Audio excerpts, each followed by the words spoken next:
The Journey of Square Peg, Chapter 11, The Cove. Despite the fishing becoming ever more reliable as a source of food, we gradually came to the realization that our days on board were numbered. The boat was showing the effects of so many months in the salty and rough conditions, and though I had been as meticulous as possible in thinking through the supplies I might need for running repairs, I had not expected to spend more than a year at sea. A persistent ingress of water, which I presumed could only be due to a leaking propeller shaft, sealed our fate. The barge, like our life vests and our clothes, was beginning to deteriorate beyond repair. We began to look for an alternative vessel, but as the weeks passed by, our hopes of finding a boat suitable for us to continue living at sea faded. They were now few and far between, and often in a worse condition than our own, having not been built to the same exacting and robust standards as our dear old girl. Tough as she was, each new storm seemed to open new fissures in her structure. We spent more and more time pumping out by hand, saving what little wind and solar power we could harness for running the increasingly inefficient water maker and a single cabin light for a couple of hours in the evenings. Despite the hardships, we balked at putting ashore. Following months of watching acrid, oily black smoke rising all over the land mass of England, the surviving population was now apparently migrated in large proportion to the coastlines, eking out an existence much as our ancestors had. Doubtless, they would protect their resources, not welcome threats to what little they had. The risks were so huge, landing did not bear thinking about until we had no choice. Indeed, whenever we anchored near the shore, we maintained absolute blackout to avoid provoking a raid from the land. "What do we do about the boat?" Helen asked one night as the cabin light faded. "How long do we go on like this?" In the dim light, the cares and fatigue etched on her face were hidden, but her voice betrayed them. "We need to stay at sea as long as possible. You've heard the shots," I replied. "It's so dangerous on land." We could not, however, contemplate the certain risk of another freezing winter aboard as a better alternative. In the end, my wise wife convinced me that our boat, our life raft for 2 years on the fearsome saltwater plains, was so battered and our supplies so depleted that we had at last to abandon her. By this time, we'd been swept right down the west coast and then hugged the southern coastline in an attempt to avoid being carried out into the open ocean. We drifted back and forth on the tidal currents, using our engine only to keep land within range of the dinghy. Based on previous events, we agreed it was all too risky to sail during the day. It would invite unwanted interest. So each night Michael and I would unfurl the sail while Helen kept watch from the stern. In this way, we steadily progressed towards the bay at Torquay, a landmark still too far from our intended destination to warrant putting ashore. Having finally made the decision, we spent our final few hours aboard making a run across the open water to Portland, our sail fully unfurled to gain as much distance as quickly as possible along the Jurassic coast. Sweeping through the starry night, it was nerve-wracking to be so dangerously far from shore. As if we were being protected, the weather that night was perfect, the clear sky allowing me to navigate by the stars as the others readied our supplies in the cool moonlight. I kept the tip of the Little Bear, marked by Polaris, just behind my left shoulder, and the fires ashore at some distance. There was no longer a need to keep charts. I knew exactly what I was looking for, and the weather played in our favour, offering superb visibility across a serene seascape. As magical as the setting was, we were cautious as ever. The pistol was wrapped loosely with Michael's hand inside a waterproof coat to fend off salt spray as he sat on watch, but by my side lay the shotgun, once owned by a yachtsman who had met his end despite having it. If we had known how fearful the alternative was, perhaps our countrymen and I would have defended civil society better. I was sure the pleasures of the orgy of lawlessness would soon wear thin for those that lacked the foresight to see the folly in their actions. As extinct collective solutions could no longer solve individual needs. Another sign of the times was what chocked the butt of the shotgun on deck to stop it slipping with the pitch and roll of the boat.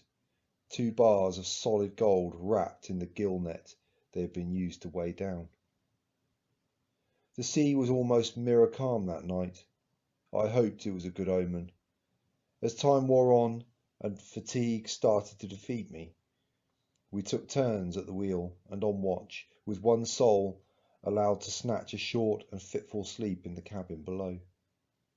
Near 4 o'clock, the coast seemed to surge in from the north until the lighthouse at Portland, reflecting the moon's cool rays, could be made out in the distance.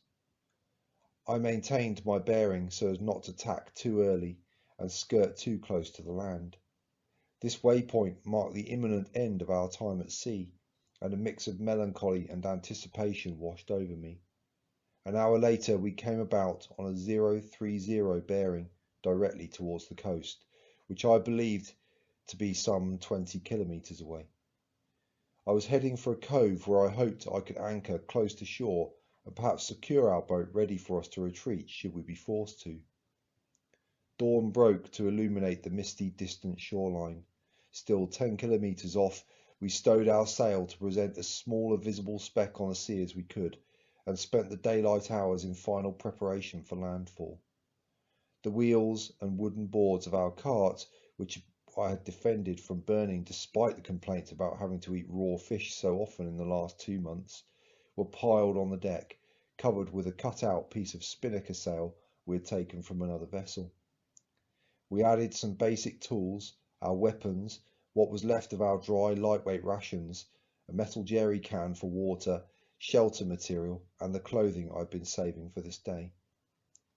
Eventually, there was no more to do but scan every inch of our floating home for useful objects. As she did this, I noticed my wife was running her hands over the cracked and worn wooden surfaces, deep in thought as the peeling paint fell like snowflakes to fleck the floors. "It saved our lives," I said quietly as she noticed me looking at her, "and I never did finish paying off the loan." She did not speak. She simply nodded silently, giving me a half smile. At dusk I fired up the tired old engine for what I believed would be the final time. We headed directly for the cove.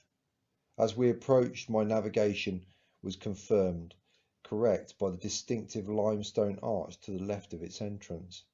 Without it one might miss the cove entirely, such as its flanks pincered around almost to close it in from the sea, obscuring the calm circular bay beyond its high walls. It was always a favourite place for me as a young adult, aware as I was of its very special nature. I thought of the church set back half a mile from the narrow stony beach, of the stream that ran down by the slipway, the crumbling concrete jetty, and the boathouse opening onto the shingle. This close to it, my heart ached to put my feet on dry land. But as we drew nearer, a terrible sight met my horrified eyes. Blackened by the elements and decomposing, slung like grotesque decorations on frayed and rotting ropes, the unmistakable shape of a human body flanked the cove entrance halfway down each cliff face. "Kill the engine," I ordered my son, and hearing the urgency in my voice, he turned the key instantly. We drifted slowly to a stop as I took out my field glasses. All peered across the water. We lay in silence as the boat bobbed in its own wake, thinking hard, scanning the scene. Was the boathouse door open there, on the far side of the cove? I could barely make it out, but something about it wasn't right. A bird flew up, startled by something on the very summit of the cove entrance to the right. A trap? It would be a perfectly suitable location for killing. Nowhere to hide, only 2 ways out, by sea or on foot, both doubtless towards guns. "What is it?" asked my wife. "What can you see?" "It feels wrong. I can't see anything specific, but I think it's guarded. We have to try somewhere." As I was interrupted by the unmistakable supersonic fizz of a bullet flying over our position. All flinched as one, ducking down but staying put as if dazed. In the next moment, a blade of our turbine exploded as it was struck by a second round, setting the whole rig lurching wildly as the sound wave arrived. The remaining blade continued to turn until the whole rig shook itself apart. The next shot smashed the wheelhouse window, splintering the door frame as it exited over our stern and struck the shotgun, sending it somersaulting over the side. An amazing or lucky shot, I didn't want to test which. "Get below and lie down," I screamed at my startled, frozen family, crouching down as the shot cracked the air. They snapped alert, my wife grabbing my eldest and launching him almost bodily down through the hatch. I heard him stomp to the foremost cabin, where my little ones began to whimper in confusion at his frightened face, quickly muffled as he doubtless shielded them on the floor. "Steer us back out to sea," I shouted, but my wife was already spinning the wheel and firing up the engine, our tired batteries barely having enough kick left in them to bring the old motor spluttering into life.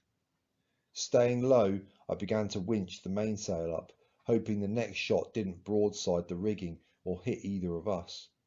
The vessel seemed to take an absolute age to turn. Thankfully, as did the next shot to come. The engine, now at maximum revs, put its own shoulder to the wheel, and, with a lurch that threatened to unbalance us both, pulled us round to head due south.